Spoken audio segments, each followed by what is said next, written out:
बिस्मिल्लाहिर्रहमानिर्रहीम। अस्सलाम वालेकुम तमाम स्टूडेंट्स। उम्मीद करती हूँ आप सब खैरियत से होंगे।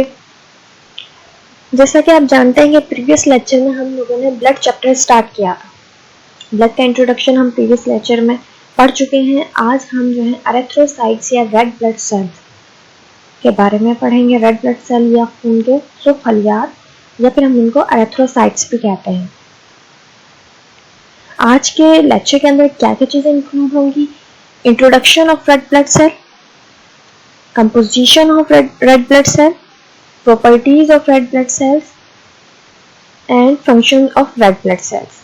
जहाँ पे भी RBCs होगा वो रेड ब्लड सेल्स की शॉर्ट फॉर्म है, उसको आप समझिएगा कि ये रेड ब्लड सेल्स ही लिखा हुआ है। लास्ट लेक्चर में हम लोगों ने ये डिस्कस किया था कि ब्लड क्या होता है, इंट्रोडक्शन ऑफ ब्लड, और ब्लड में हमने ये देखा था कि ब्लड कनेक्टिव टिश्यूज होते हैं। रेड कलर का फ्लूइड हमारी बॉडी के अंदर सर्कुलेट कर रहा होता है, जो कि ऑक्सीजन कैरिंग का काम करता है। और वो सेलुलर और नॉन सेलुलर पार्ट के अंदर हमने उसे डिवाइड किया था। सेलुलर पार्ट वो हिस्सा ब्लड का जिसके अंदर सेल्स मौजूद होते हैं, सेल्स के खलियात मौजूद होते हैं। सेल्स कौन कौन से थे? Red blood sales, white blood cells and platelets. जबकि नॉन सेलुलर पार्ट में प्लाज्मा आता था। प्लाज्मा एक लिक्विड है, एक फ्लूइड है जो कि सेल्स के इर्द गिर्द मौजूद होता है, उसको हम प्लाज्मा कह रहे थे। हर एक का अलग अलग फंक्शन भी हम लोगों ने मेंशन किया था, किसका क्या काम है ब्लड के अंदर के सर्कुलेशन सिस्टम में वो क्या किरदार अदा कर रहा है, बॉडी में जाके वो क्या जो है बॉडी के अंदर जब सर्कुलेट करता है तो वो क्या एक्टिविटीज परफॉर्म करता है, क्या ड्यूटीज देता है अपनी बॉडी के अंदर। ऐसे ही ब्लड सेल्स के बारे में हमने पढ़ा था कि खून के अंदर 3 किस्म के सेल्स होते हैं, खून के सुर्ख खलियात, खून के सफेद खलियात एंड प्लेटलेट्स। यहाँ पर भी इन्हीं खलियात के बारे में बताया गया है, इन ब्लड सेल्स के बारे में बताया गया है कि there are 3 types of living cells in blood: red blood cells और एरिथ्रोसाइट्स, व्हाइट ब्लड सेल्स और ल्यूकोसाइट्स एंड प्लेटलेट्स और थ्रोम्बोसाइट्स। तस्वीर में आप देख सकते हैं कि रेड ब्लड सेल्स देखिए जैसे कि वो रेड कलर से अमूमन सबसे डोमिनेंट नजर आते हैं, क्योंकि उनमें रेड कलर होता है, वो सर्कुलर शेप होते हैं, तो हम अंदाजा लगा सकते हैं कि डिस्क शेप के नजर आने वाले ये red cells red blood cells हैं। Platelets and white blood cells भी इसी तस्वीर में दिखाए गए हैं। आप देख सकते हैं कि एरिथ्रोसाइट्स, ल्यूकोसाइट्स एंड थ्रोम्बोसाइट्स। अब आपको क्लियर होगा कि एरिथ्रोसाइट्स रेड ब्लड सेल्स का ही अल्टरनेट नाम है, व्हाइट ब्लड सेल्स को ल्यूकोसाइट्स कहते हैं एंड प्लेटलेट्स को थ्रोम्बोसाइट्स भी कहा जाता है। इसके बाद हम अपनी नेक्स्ट स्लाइड की तरफ आते हैं। नेक्स्ट स्लाइड के अंदर ब्लड कंपोनेंट्स की डिटेल भी कल हमने स्टडी की थी, लेकिन मैं यहाँ पर आपको दोबारा से इसका ओवरव्यू दूँ कि ब्लड कंपोनेंट्स क्या हैं, मतलब ब्लड के अंदर कौन कौन से कंपोनेंट्स मौजूद होते हैं। प्लाज्मा, जैसे मैंने तो बताया था आपको कि नॉन सेलुलर पार्ट है प्लाज्मा, जो कि 55% होगा।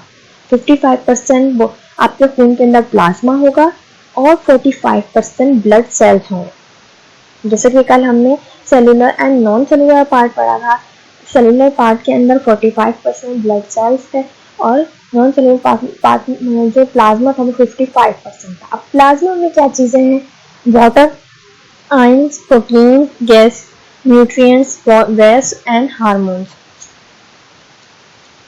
प्लाज्मा 55% देते हैं, उसमें वाटर 91 से 92% तक होता है। अमूमन 91 to 92% वाटर होता है। इसके अलावा जो चीज़ें हैं उनमें ions, protein, gases, nutrients, waste and hormones. As compare to water इनकी जो है क्वांटिटी, उनकी जो अमाउंट होती है प्लाज्मा में वो कम होती है, क्योंकि वाटर ही इस वक्त ज़्यादा है और इसी वजह से ये एक लिक्विड फ्लूइड के तौर पर सामने आता है। यहाँ पे टेस्ट ट्यूब में तस्वीर के अंदर दिखाया गया है कि प्लाज्मा जो टॉप के ऊपर येलोइश कलर का फ्लूइड नजर आ रहा है, ये प्लाज्मा है। इसके अंदर वाटर कंटेंट 91 से 92% है, जबकि ब्लड सेल्स जो नीचे रेड कलर से और लाइट ग्रीनिश कलर नजर आ रहा है, इसके अंदर ब्लड सेल्स हैं जो 45% है टोटल, अमूमन 45% टोटल। और मोस्टली इसमें होते हैं आरबीसी, रेड ब्लड सेल। आप देखेंगे जो रेड कलर का एरिया है वो ज्यादा है, सबसे ज्यादा येलोइश फ्लूइड वाला है पोर्शन है, उसके बाद रेड फ्लूइड वाला जो रेड कलर जाहिर हो रहा है ये ज्यादा है, and then white blood cell and platelets है। अब बॉडी सेल के जो हमने जो बॉडी के अंदर जो ब्लड है उसमें ब्लड सेल्स के अंदर आरबीसी, डब्ल्यूबीसी एंड प्लेटलेट्स ये शामिल होंगे। तस्वीर आपको अच्छे से क्लियर हुई कि टॉप के ऊपर जो येलोइश किस्म का फ्लूइड नजर आ रहा है ये प्लाज्मा है जो कि 55% है। इसके नीचे जो रेड कलर का है वो रेड ब्लड सेल्स हैं, एंड दरमियान के अंदर as compare to red blood cells बहुत थोड़ी सी अमाउंट में white blood cells and platelets मौजूद हैं। जैसे कि हमने कल पढ़ा था कि रेड ब्लड सेल्स की रेड अपीयरेंस हीमोग्लोबिन की वजह से होती है। हीमोग्लोबिन इसमें कलर पिगमेंट है, हम ये कह सकते हैं कलर देने का जो किरदार है वो हीमोग्लोबिन हम अदा कर रही होती है रेड ब्लड सेल्स में, इसीलिए वो हमें रेड नजर आ रहे होते हैं। लेकिन हम हमारा आज का टॉपिक जो कि रेड ब्लड सेल्स, इसके डिटेल में हम चाहते हैं कि रेड ब्लड सेल्स क्या होते हैं। Red blood sales also called erythrocytes are the most abundant of all the cells in blood। Blood में जितने भी सेल्स हैं उनकी निस्बत एरिथ्रोसाइट्स बहुत ज्यादा तादाद में मौजूद होते हैं। RBCs are non-nucleated oxygen carrying hemoglobin containing cells present in blood। आप डिफाइन कर सकते हैं तो आप ऐसे कह सकते हैं red blood sales also called erythrocytes are the most abundant of all the cells in blood and RBCs are non-nucleated oxygen carrying hemoglobin containing cells present in blood। Means RBCs में ना तो न्यूक्लियस होता है, non nucleated है, इसके अंदर nucleus नहीं होता इनके सेल्स के अंदर। ऑक्सीजन कैरिंग, ये ऑक्सीजन को कैरी करके दूसरे टिश्यूज तक पहुंचाने की कैपेबिलिटी रखते हैं। हीमोग्लोबिन कंटेनिंग, इनके अंदर हीमोग्लोबिन मौजूद होता है जिसकी वजह से ये ऑक्सीजन कैरी करते हैं। इसकी भी आप कह सकते हैं खास बात है एज कम्पेयर टू दूसरे सेल्स। ये जो दूसरे ब्लड के सेल्स हैं ये नॉन न्यूक्लिएटेड है, ऑक्सीजन कैरी करते हैं और उनमें हीमोग्लोबिन होता है। जिन सेल्स के अंदर ये तमाम कैरेक्टरिस्टिक्स होंगी वो होंगे आरबीसी, और दिखने इनकी अपीयरेंस रेड है। They are delivered oxygen to the body tissues while blood flow through the circulatory system. ये किस तरह ऑक्सीजन डिलीवर करेंगे टिश्यूज तक, ये they are delivered oxygen to the body tissues while blood flow through the circulatory system. Circulatory system जो हमने पढ़ा था एनाटॉमी के अंदर, जब ये ब्लड उसके अंदर रन करेगा तो ऑक्सीजन भी दूसरे टिश्यूज तक डिलीवर हो जाएगी और बॉडी जहां जहां ऑक्सीजन की जरूरत होगी इस खून के जरिए वो ऑक्सीजन डिफरेंट टिश्यूज तक ये पहुंचा देगा। सर्कुलेटरी सिस्टम के बारे में आप अच्छा से जानते हैं। दौरान खून के बारे में आपको मैंने एनाटॉमी में के दौरान ड्यूरिंग लेक्चर ये समझाया था। यहाँ पे है कंपोजिशन ऑफ आरबीसी या composition of red blood sales. सबसे टॉप पे रेड ब्लड सेल्स या आरबीसी जाहिर किया गया है, उसको दो कंपोनेंट्स में डिवाइड किया गया है, water and solid and semi solid. Means RBC में वाटर होता है, solid and semi solid components होते हैं। जो वाटर है वो 65% and solid and semi solid 35%, तो टोटल 100% हो गया। 65 एंड 35% इन दोनों के मिलने से बन जाता है आरबीसी। वाटर की तादाद ज्यादा है इसके अंदर, सॉलिड्स एंड सेमी सॉलिड्स की कम है। वाटर 65% है और सॉलिड और सेमी सॉलिड 35%। मतलब 35% सॉलिड एंड सेमी सॉलिड हैं, इनमें फर्दर और क्या चीजें होंगी, कौन कौन से सॉलिड एंड सेमी सॉलिड्स होंगे। अमूमन हीमोग्लोबिन मौजूद होता है 33% एंड ऑर्गेनिक इनऑर्गेनिक सब्सटेंस होते हैं कुछ जो कि 2% होते हैं। हीमोग्लोबिन 33% होगा, ऑर्गेनिक एंड इनऑर्गेनिक सब्सटेंस होंगे वो 2% होंगे। अब फर्दर आप ये जो नीचे 3 येलो बॉक्स बने हुए हैं इधर आ जाएंगे। हीमोग्लोबिन डिवाइड होता है हीम एंड ग्लोबिन, नाम से ही जाहिर है हीमोग्लोबिन। हीमोग्लोबिन जो 33% है वो मजमुआ है हीम और ग्लोबिन। हीम में आयरन होता है जबकि ग्लोबिन एक प्रोटीन है। इन दोनों के मिलने से हीमोग्लोबिन बना हुआ है। हीम 4% है और ग्लोबिन 96% है। ऑर्गेनिक इनऑर्गेनिक सब्सटेंस में क्या है, ऑर्गेनिक इनऑर्गेनिक सब्सटेंस के अंदर protein, cholesterol, urea, phospholipids, amino acids, ये तमाम चीज़ें ऑर्गेनिक एंड इनऑर्गेनिक सब्सटेंस जो 2% है उनमें आती है। मैंने आप लोगों को समझाया था कि ऑर्गेनिक एंड इनऑर्गेनिक सब्सटेंस कौन से होते हैं, हाँ वो आप लोगों को याद होगा। ऑर्गेनिक में अमूमन कार्बन होते हैं, कार्बन मेजर जो है एलिमेंट्स के तौर पर मौजूद होता है उनके अंदर। इसके अलावा कुछ और एलिमेंट्स भी होते हैं जैसे नाइट्रोजन, ऑक्सीजन एंड हाइड्रोजन। हम यहाँ पर प्रोटीन हो गया, कोलेस्ट्रॉल हो गया, ये सारी की सारी चीज़ें ऑर्गेनिक कंपाउंड्स के तौर पर। इसके अलावा मैंने इनऑर्गेनिक सब्सटेंस का भी यहाँ पे जिक्र किया। और इसमें आपको समझ में आ जाएगा आरबीसीज में क्या क्या चीज़ें हैं। आरबीसीज में वाटर है and solid and semi solids हैं। Water 65% and solid and semi solids 35%। Semi solids and solids further divide होते हैं रेड बॉक्स के अंदर जैसे दिखाया गया है। Haemoglobin and organic inorganic substance. Haemoglobin इसमें ज़्यादा पाया जा रहा है as compare to organic inorganic substance. Haemoglobin 33% है और ऑर्गेनिक एंड इनऑर्गेनिक 2% है जस्ट। एंड इन्हें फिर फर्दर डिवाइड करते हैं और क्या चीज़ है। हीमोग्लोबिन नाम से जाहिर है, हीम एंड ग्लोबिन। हीमोग्लोबिन में 4% हीम मौजूद है जिसमें आयरन होता है और जो कि ऑक्सीजन को कैरी करने में सपोर्ट कर रहा होता है। एंड ग्लोबिन एक प्रोटीन है, ये तो 96% मौजूद है। ये है रेड ब्लड सेल की कंपोजिशन, डिटेल कंपोजिशन है रेड ब्लड सेल्स की। आप अपनी नोटबुक पे इसी तरह इसको ड्रा करके बना सकते हैं। जैसे कि यहाँ पे मेंशन किया है कि रेड ब्लड सेल लिखेंगे तो इनमें मेंशन करेंगे कितने परसेंट क्या चीज़ है और इसी तरह आप ड्रा करके अपने जैसे नोटबुक पे ये कर लीजिएगा। जब हम क्लास में करते, क्लास में भी हम व्हाइट बोर्ड पे जब करते थे ड्रा, या हम व्हाइट बोर्ड पे जब कोई भी डायग्राम बनाते थे तो आप लोग भी वो डायग्राम बना रहे होते थे। या बुक में से देखकर आप डायग्राम बना सकते हैं। अगर कोई आपको समझ में ना आए, क्लियर ना हो, नजर ना आ रही हो, तो आरबीसी की डायग्राम यहाँ पे देखिए, शेप इसकी यहाँ पे जाहिर होगी क्योंकि हमने यहाँ properties of RBC, properties of RBC में क्या क्या खसूसियत होती हैं आरबीसी की, आरबीसी की क्या क्या प्रॉपर्टीज हैं, क्या क्या खसूसियत हैं आरबीसी की। शेप, सबसे पहले हम शेप देखते हैं किस शक्ल के हैं RBC. They are biconcave discs with no nucleus. ये biconcave disc shape होते हैं, अमूमन सर्कुलर शेप होती है, डिस्क शेप होती है, थोड़ा सा राउंडली होता है। With no nucleus, nucleus इनमें नहीं होता and their diameter is about 7 micrometer. Biconcave का मतलब ये है कि अगर आप इसको देखोगे तो इसके अंदर एक कर्व सा मौजूद है, साथ में सर्कुलर शेप है। जैसे अगर आपने डोनट्स देखे हैं, डोनट्स के अंदर की तरफ एक थोड़ा सा अंदर की तरफ वो धसे हुए होते हैं और साइडों से वो थोड़े से उभरे हुए होते हैं। इसी तरह रेड ब्लड सेल्स भी होते हैं। यहाँ पे अलग अलग रेड ब्लड सेल दिखाया है ताकि आपको शेप का अंदाजा कि शेप किस तरह होती है।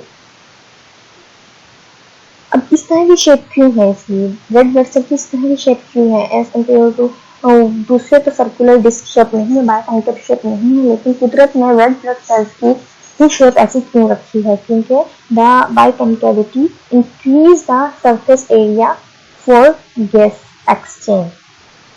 इनकी जो ये शेप है बाइकॉन्केविटी जो है इंक्रीज कर देती है, बढ़ा देती है surface area for gases exchange. इनका जो सरफेस एरिया, इनकी जो सरफेस जो एक्सपोज होती है ऑक्सीजन के साथ, वो एरिया बढ़ जाता है जिससे ज़्यादा से ज़्यादा और गैसेस एक्सचेंज हो सकती हैं। And thinness of the centre portion, आप देखेंगे इसके अंदर वाला पोर्शन थिन है, अंदर की तरफ दबा हुआ है एज कम्पेयर टू बाहर वाले जो इसके किनारे हैं उसकी निस्बत।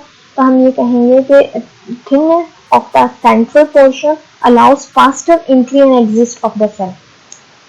जो इसका अंदर के साथ बारीक है वो ये मदद देता है कि आसानी से गैस अंदर दाखिल हो जाए और बाहर निकल जाए। गैसेस एक्सचेंज में ये भी सपोर्ट कर रहा है। ये कुदरत का निजाम, उन्होंने इस तरह की शेप दी है आरबीसीज को कि गैसेस की एक्सचेंज इजीली हो जाए, क्योंकि इसका फंक्शन, मेन फंक्शन जो है गैसेस एक्सचेंज, गैसेस ट्रांसपोर्ट करने का है। तो जब गैसेस ट्रांसपोर्ट उस वक्त करेंगे जब ये गैस को कैरी करेंगे, ऑक्सीजन कैरी करेंगे, तो ही दूसरे पोर्शंस तक ऑक्सीजन को लेके जाएंगे।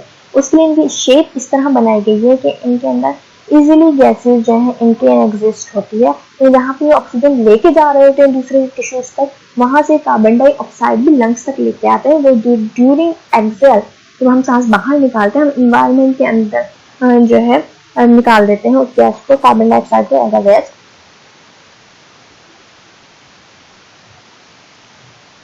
नेक्स्ट इसकी प्रॉपर्टी है ए न्यूक्लियर। ए न्यूक्लियर मतलब इनमें न्यूक्लियस नहीं होता या नॉन न्यूक्लियर होते हैं ये। RBCs differ from other cells, दूसरे सेल से किस तरह मुख्तलिफ है RBCs? Because they are anuclear. Blood के जो दूसरे सेल हैं उनसे ऐसे मुख्तलिफ होंगे इनमें न्यूक्लियस मौजूद नहीं होता। That's is they are lack a nucleus, इनमें न्यूक्लियस मौजूद नहीं है। They are contain a very few organelle, और इनमें इसके अलावा बहुत कम जो है ऑर्गेनेल्स होते हैं as compare to other blood cells के। ऑर्गेनेल्स के बारे में आप अच्छे से जानते हैं, सेल वाले चैप्टर में हमने मुख्तलिफ ऑर्गेनेल्स के बारे में पढ़ा था। अमूमन जो है mitochondria and Golgi apparatus RBCs में नहीं होते, न्यूक्लियस भी नहीं होता, साथ में गोल्गी अपरेटस एंड माइटोकॉन्ड्रिया भी इसके अंदर नहीं होते। तो ये मेजर ऑर्गेनेल्स हैं जो कि आरबीसीज में एब्सेंट होते हैं। माइक्रोस्कोपिक अपीयरेंस, माइक्रोस्कोपिक का मतलब ये है कि जब हम इसे माइक्रोस्कोप में स्टडी करते हैं, उसकी डिटेल स्टडी करते हैं, उसके स्ट्रक्चर के बारे में, तो क्या अपीयरेंस आ रही होती है, किस तरह वो नजर आ रहे थे माइक्रोस्कोप के अंदर। Erythrocytes are small flexible cell shape like a biconcave disc, flattened disc with depressed end on both sides, they look like donut with view with a microscope. Erythrocytes जो है छोटे फ्लेक्सिबल मतलब लचकदार किस्म के सेल हैं, उनकी शक्ल जो होती है गोल डिस्क की तरह होती है, अंदर से फ्लैटेंड होते हैं। अमूमन जो है मिडिल से ऐसा होता है जैसे वो अंदर की तरफ डिप्रेस में दबे हुए हैं, जैसे डोनट होता है। डोनट के अंदर अंदर की तरफ प्रेस करके एक होल सा बनाया जाता है, क्योंकि बाहर का हिस्सा उसका थोड़ा सा खोखला सा होता है और उभरा हुआ होता है। ऐसे ही रेड ब्लड सेल्स के साथ भी होता है, रेड ब्लड सेल्स में भी अंदर की तरफ थोड़ा सा दबाव और थोड़ा सा अंदर की तरफ भरा होता है, जो कि मैंने बताया था। इसकी वजह से क्या होता है, थिन हो जाता है वो एरिया और वहां से गैस इजीली अंदर दाखिल और बाहर निकलती है। तो माइक्रोस्कोपिक जब हम व्यू लेते हैं उसके नीचे देखते हैं तो पता चलता है ये गोल डिस्क की तरह होते हैं। अमूमन डिस्क बाइकॉन्केव डिस्क होती है, शेप इनके फ्लेक्सिबल होते हैं, लचकदार होते हैं और अंदर की तरफ इनमें एक सेंटर के अंदर एक डिप्रेस्ड टाइप अपीयरेंस आ रही होती है जैसे डोनट फॉर्म। कलर बहुत अहम इम्पोर्टेंट इसकी प्रॉपर्टी है, हम कलर की बेसिस से जज करते हैं। जो red blood cell red colour की वजह से रेड ब्लड सेल्स कहलाते हैं। They are red colour because iron containing complex protein called haemoglobin is present in RBC. Haemoglobin में अमूमन जो है मेजर पोर्शन प्रोटीन का है, इसलिए हम इसे प्रोटीन ही कह रहे होते हैं, कम्प्लेक्स प्रोटीन है। और इसके अंदर मौजूद होता है आयरन, हीम के अंदर आयरन मौजूद होता है जिसको ये ब्राइट कलर दे होता है। रेड ब्राइट कलर जो नजर आता है ये आयरन वाले पोर्शन की तरफ जो हीम होता है उसकी वजह से होता है, जो कि आरबीसी में प्रेजेंट है। हम कह सकते हैं they are red colour because iron containing complex proteins called haemoglobin is present in RBC. Haemoglobin is iron bearing protein transport the bulk oxygen and that is carried in a blood. These molecules play a significant role in transport of respiratory gases. ये क्या होगा, haemoglobin is iron bearing protein है, iron रखने वाली protein है जो कि oxygen को कैरी करती है और मुख्तलिफ किस्म के रेस्पिरेटरी गैसेस को एक जगह से दूसरी जगह ट्रांसपोर्ट करने में मुंतकिल करने में मदद दे रही होती है। हीमोग्लोबिन का क्या काम होता है, ऑक्सीजन कैरी करती है, दूसरी जो रेस्पिरेटरी गैसेस है उन्हें भी एक जगह से दूसरी जगह मुंतकिल करने का काम कर रही होती है। सेकंड पॉइंट में ये बताया गया है। कलर क्या होगा, कलर होगा रेड, क्योंकि इसके अंदर हीमोग्लोबिन मौजूद है। वजह क्या है, हीमोग्लोबिन एक कलर्ड आप कह सकते हैं कंपोनेंट है इसमें, जिसकी वजह से red blood cells red colour के नजर आते हैं। और हीमोग्लोबिन का काम होता है ऑक्सीजन कैरिंग या रेस्पिरेटरी गैसेस के transport. Red blood sales at work, किस तरह देखें ये काम कर रहे हैं। Haemoglobin is the protein inside the red blood cells, जैसे आपको अच्छे से समझ आ गया कि रेड ब्लड सेल में हीमोग्लोबिन मौजूद है। It carry oxygen. Red blood cells also remove carbon dioxide from your body, transporting it to the lungs for you to exhale.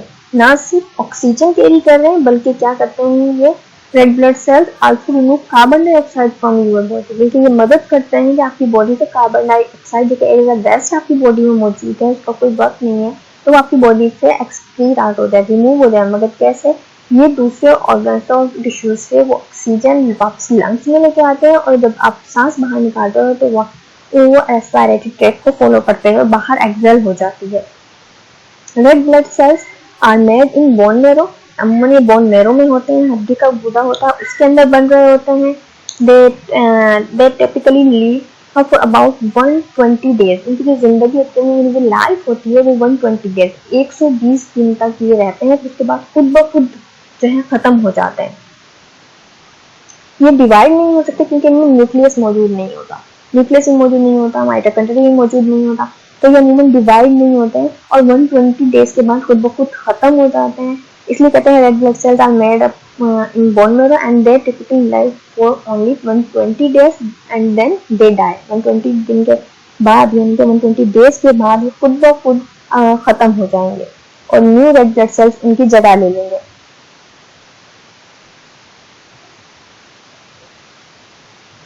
Function of RBCs में क्या है, transport of oxygen and carbon dioxide. Main job of red blood cells है transport of oxygen and carbon dioxide, जैसे पिछली slide में बताया गया था। The main job of red blood cells and erythrocyte is the carrying in oxygen from the lungs to the body tissues and carbon dioxide as a waste product away from the tissue and back to the lungs। काम क्या होगा कि red blood sales erythrocytes oxygen carry करेंगे आपके lungs से।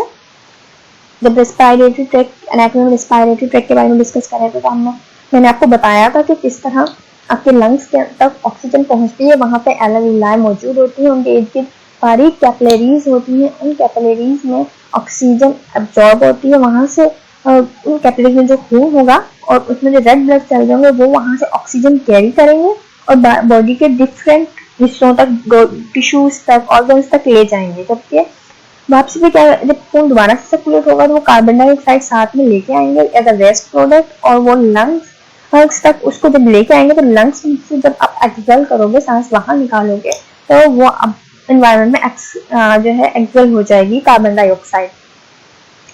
आगे buffering action. Buffering action हमने कल भी डिस्कस की थी प्रॉपर्टी के बफरिंग एक्शन क्या होता है। यहाँ पे HB हीमोग्लोबिन को जाहिर कर रहा है। HB means haemoglobin. Haemoglobin in RBC regulate hydrogen ion.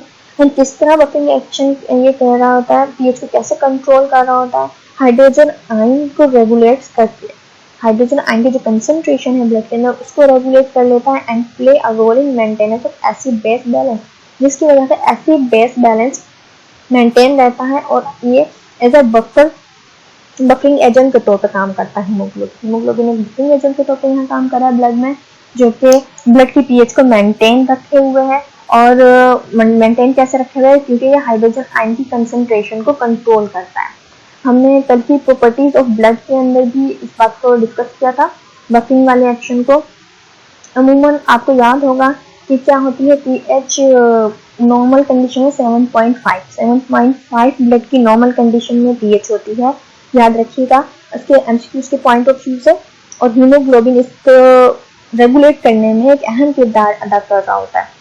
फिर maintain viscosity of blood. Maintain viscosity of blood भी हमने कल, जैसे आपको याद होगा कि मैंने समझाया था, विस्कोसिटी अमूमन कसाफत को कहते हैं, जब हम कहते हैं कि गाढ़ापन विस्कस कितनी है, तो इसी तरह ब्लड में जो विस्कोसिटी होती है, हमने ये पढ़ा था कि 5 टाइम्स मोर विस्कस होता है than water. Blood 5 times more viscous होता है देन वाटर। विस्कोसिटी किस वजह से होती है, क्योंकि red blood cells and plasma protein इसमें मौजूद होती है, इसलिए ब्लड जो as compare to water viscous होता है। लेकिन रेड ब्लड सेल्स का अहम किरदार होता है उसके गाढ़ेपन को मेंटेन रखने में।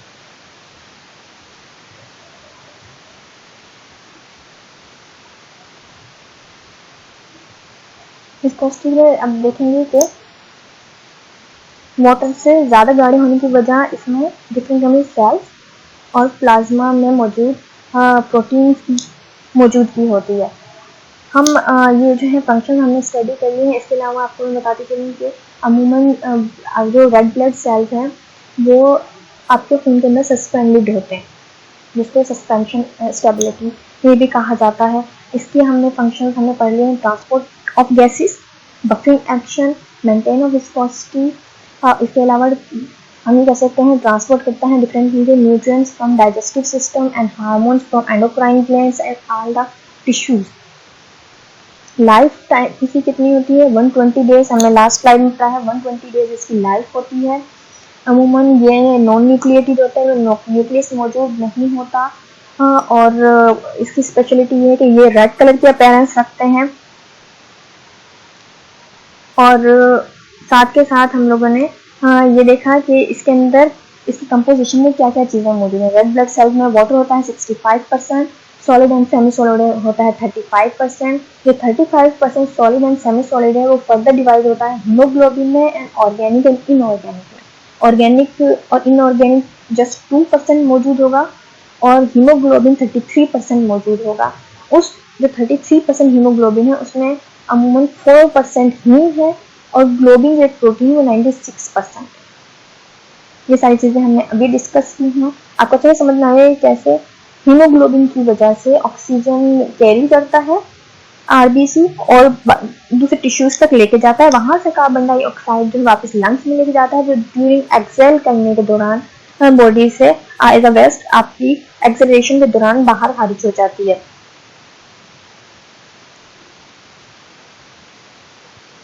आप ये लेक्चर जो है सुनने के बाद अपनी लेक्चर नोटबुक पे राइट डाउन कीजिएगा। जहाँ पे डायग्राम्स की ज़रूरत है वहाँ पे डायग्राम्स बनाइएगा।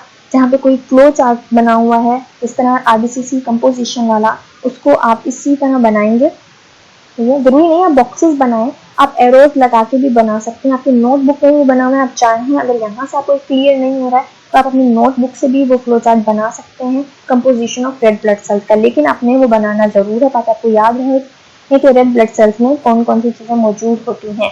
यहाँ से आप राइट डाउन करोगे अपना लेक्चर नोटबुक के ऊपर और फिर उसे याद करोगे जैसे हम क्लास में करते थे। अगर कहीं कोई डायग्राम मौजूद है तो वो डायग्राम भी आप जो है ड्रा करेंगे।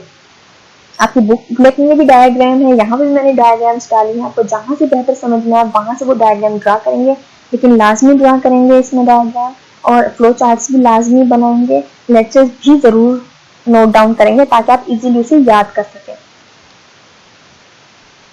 अपना वक्त देने का शुक्रिया। अल्लाह हाफिज़।